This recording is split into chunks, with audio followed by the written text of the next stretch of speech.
বাংলাদেশ ক্রিকেটের আরও একটি জায়গায় উচ্চতর শিখরে পৌঁছেছেন সাকিব আল হাসান।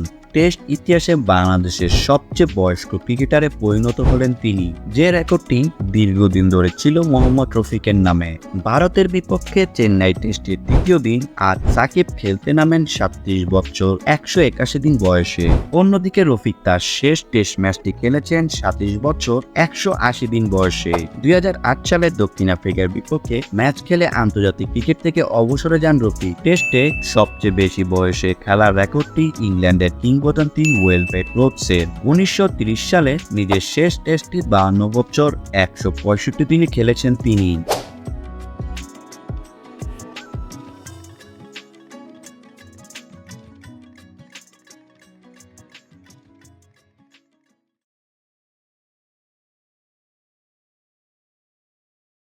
ভিডিওটি দেখার জন্য অসংখ্য ধন্যবাদ।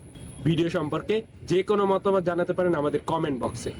এছাড়াও নিত্য নতুন এরকম ভিডিও পেতে ভালো লাগলে অবশ্যই ভিডিওটিতে লাইক দিয়ে যাবেন। ধন্যবাদ।